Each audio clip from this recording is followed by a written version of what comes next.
অনেক মজার ২টা রেসিপি করলাম, অনেক লোভনীয়, আমার স্বামীর অনেক পছন্দের। হ্যালো গাইস, আসসালামু আলাইকুম। কেমন আছেন? আশা করি ভালো আছেন। আজকে ট্যাংরা মাছ আর টাকি মাছ রান্না করব। টাকি মাছের ভর্তা, ট্যাংরা মাছ বোনা করব। দেশি ট্যাংরা মাছ নিয়েছি।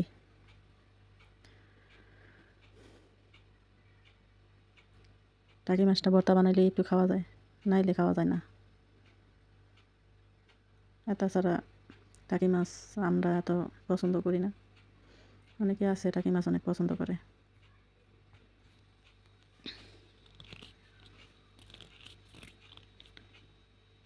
অনেক পেঁয়াজ দিয়ে মাছটা ভুনা করলে একটু ঝোল ঝোল থাকে, শুকনা শুকনা করবো, এই জন্য অনেক পেঁয়াজ দিয়েছি।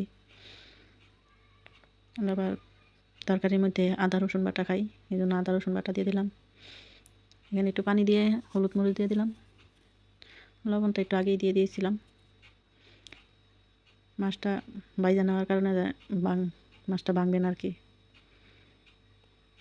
আস্তে আস্তে থাকবে মাছটা, সুন্দর দেখা যাবে, খাইতেও ভালো লাগবে।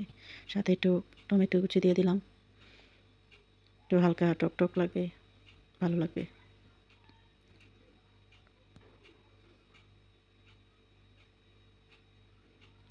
আমার মাছ বোনাটা প্রায় হয়ে গেছে, দেখেন নামিয়ে ফেললাম।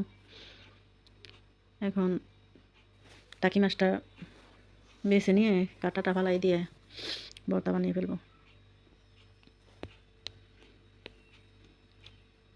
এভাবে ভর্তা বানাইলে অনেক টেস্ট হয়, তাছাড়া খাওয়াও যায়, মাছটাও কাঁচা কাঁচা থাকে না, মুচমুচা বানিয়ে ফেলতে হয় অনেক বাইজা।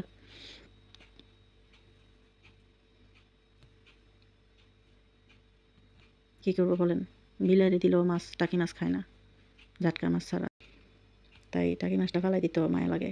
এই জন্য মাছটা বাইজা পেঁয়াজ মরিচ সব কিছু বাইজা ভর্তাটা বানিয়ে ফেললাম। একটু সাথে কাঁচা পেঁয়াজও দিলাম, পেঁয়াজ কাঁচা পেঁয়াজের ভর্তার সাথে গ্রানটা অনেক ভালো লাগে। আমার ভর্তাটাও প্রায় কমপ্লিট হয়ে যাচ্ছে। এভাবে যারা পছন্দ করে না তারা এইভাবে ট্রাই করে দেখবেন, অনেক ভালো লাগবে। অনেকে আছে টাকি মাছ পছন্দ করে না, তাই বলে আমার কথা মতন এভাবে বানিয়ে একদিন খেয়ে দেখবেন।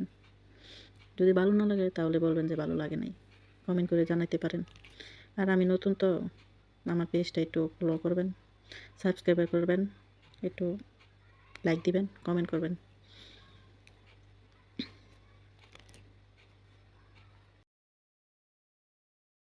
আপনারা আমাকে একটু সাপোর্ট করবেন, যেন আমি সামনে আরও ভালো ভিডিও করতে পারি, ভালো কিছু নিয়ে আসতে পারি আপনাদের কাছে।